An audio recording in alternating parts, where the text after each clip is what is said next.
So Arsenal is always an easy target for the mainstream, uh, the rival fans. They just love to poke at Arsenal. They just love to troll Arsenal, and it's not even made easy by Arsenal fans that are joining these kinds of conversation. Now, Simon Jordan was on Talksports as usual, talking about the projections for next season.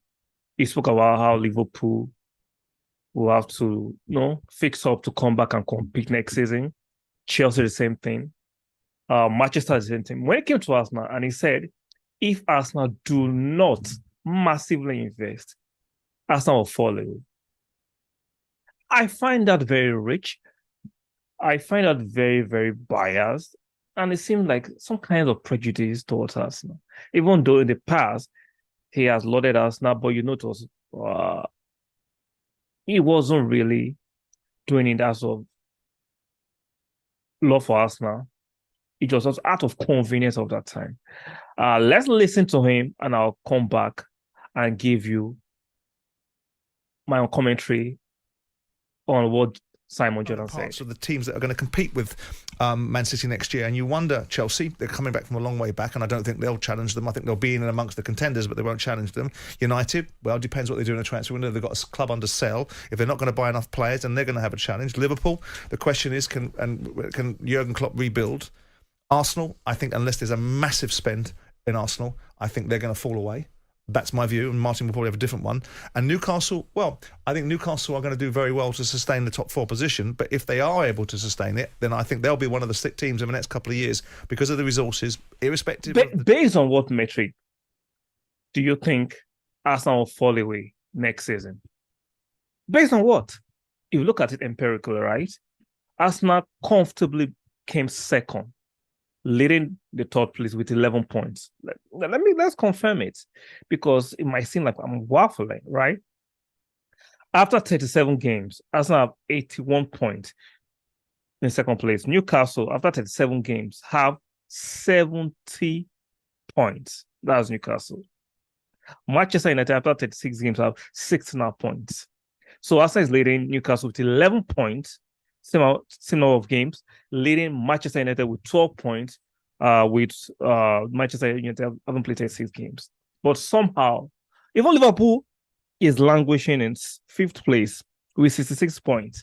But somehow, if Arsenal do not invest massively, he didn't talk about Liverpool investing massively, Manchester United is investing massively, Chelsea investing massively. But if Arsenal does not invest massively, Arsenal will be the team to follow. Simon Jordan, let's not do that. I'm tempted to want to talk about your time at Crystal Palace as chairman and how you run the club, but I will stick on the merit of this conversation and not be as petty as you are. Because I still respect your achievement. I will not go as low as you are, but sometimes you have to go low with these people. Arsenal is just an easy target. Based on what will Arsenal just fall off, there is no evidence that the Kroenkes will not invest in the team. We need some investment, definitely.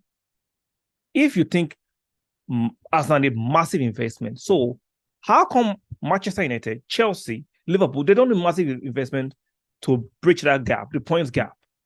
It's funny that if Arsenal was not second place, they'll tell you the league table doesn't lie. Now that Arsenal is second, somehow Arsenal needs more investment more than Manchester United. Arsenal needs more investment more than Chelsea. Arsenal needs more investment more than Liverpool, even though points on board, Arsenal had more points than these teams. Make it make sense. If you look at the squad, Arsenal have one of the youngest teams. Most of our players have not even reached their ceiling. Saliba 21, Gabriel 24, Saka 21, Martinelli 21, Gabriel Jesus 25, 26, Zinchenko 25, Tomiyasu 25, Ramsdale 24. Make it make sense. But Arsenal is the team that has to, if they don't, look at the caveat, if they don't invest massively, Arsenal will just fade off like a bad fire. Interesting. Arsenal is just a target for this mainstream, because talking about Arsenal brings you more views, more likes, more controversy. Arsenal is just a clickbait at this point. Let's call it what it is. Talking about Arsenal negatively It's a clickbait. And a lot of people are just taking advantage of that. Simon, Jordan, I'm not saying you're always wrong all the time, but on this, you just waffled. I'm trying to keep it respectful, but this is absolute nonsense. Total nonsensical observation and commentary coming from you. Come from you. Look at it.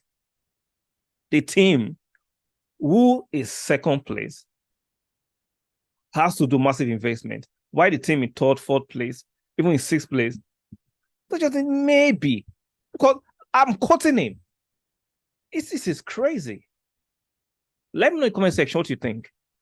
Am I the one tripping here, or is Simon Jordan out of his depth on this one? Because it's looking like it is a point at why you couldn't run Crystal Palace well.